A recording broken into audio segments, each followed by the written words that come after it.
SSLC പരീക്ഷ അവസാനിച്ചു. ജീവശാസ്ത്രമായിരുന്നു അവസാനത്തെ പരീക്ഷ.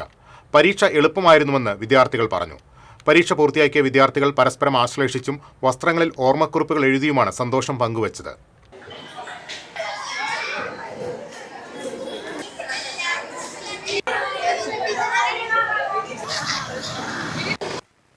പൊതുവെ അത്യാവശ്യം കുഴപ്പമുണ്ടായിരുന്നില്ല. എന്നാൽ ഭയങ്കര എളുപ്പമൊന്നും പറയാനില്ല, ഭയങ്കര ബുദ്ധിമുട്ടൊന്നും പറയാനില്ല. അത്യാവശ്യം ലെവൽ കൂടിയ രീതിയിൽ തന്നെയാണ് ചോദിച്ചിരുന്നത്. പക്ഷേ പഠിക്കുകയാണെങ്കിൽ നമുക്ക് കോൺസെപ്റ്റ് മനസ്സിലാക്കുകയാണെങ്കിൽ എഴുതാൻ പറ്റുന്ന രീതിയിൽ തന്നെയാണ് പരീക്ഷ ഉണ്ടായിരുന്നത്.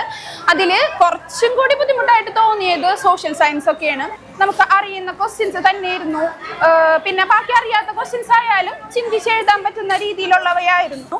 മോഡൽ വെച്ച് നോക്കുകയാണെങ്കിൽ കുറച്ചുകൂടി ബുദ്ധിമുട്ടായിരുന്നു. മോഡൽ ഇതിൽ എളുപ്പമായിട്ടുണ്ടായിരുന്നു. പക്ഷേ മോഡലിൽ നിന്ന് കുറച്ചുകൂടി ലെവൽ കൂട്ടി. എന്നാൽ കുട്ടികളാരും തോൽക്കരുത്, പക്ഷേ A+ എത്താൻ കുറച്ച് ബുദ്ധിമുട്ടാണ് എന്നുള്ളൊരു രീതിയിൽ പരീക്ഷ പേപ്പർ ഇട്ടേക്കുന്നതായിട്ട് തോന്നി എനിക്ക്.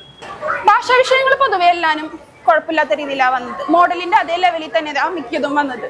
അതിൽ ഇംഗ്ലീഷ്, മാത്സ്, സോഷ്യൽ സയൻസ് ഇതൊക്കെയാണ് മോഡലിൽ നിന്ന് കുറച്ചുകൂടി കടുപ്പിച്ച് എത്തിയത്. കെമിസ്ട്രി ബയോളജി മോഡലിൻ്റെ ആ ലെവൽ തന്നെയായിരുന്നു. 1 മുതൽ 9 വരെയുള്ള ക്ലാസ്സുകളിലെ പരീക്ഷ നാളെ പൂർത്തിയാകും. ഇതോടെ വിദ്യാലയങ്ങൾ മധ്യവേനൽ അവധിയിലേക്ക് കടക്കും. Higher secondary, vocational higher secondary പരീക്ഷകൾ ശനിയാഴ്ച പൂർത്തിയായിരുന്നു. മെയ് 3-ാം വാരത്തിനുള്ളിൽ SSLC പരീക്ഷാ ഫലപ്രഖ്യാപനം നടത്തും. മെയ് 22-നാണ് +2 ഫലപ്രഖ്യാപനം. പശ്ചിമേഷ്യൻ സംഘർഷത്തിന്റെ പശ്ചാത്തലത്തിൽ ഗൾഫ് മേഖലയിൽ കേരള സിലബസ് പിന്തുടരുന്ന സ്കൂളുകളിലെ SSLC ഹയർ സെക്കൻഡറി പരീക്ഷകൾ മാറ്റിവെച്ചിരിക്കുകയാണ്.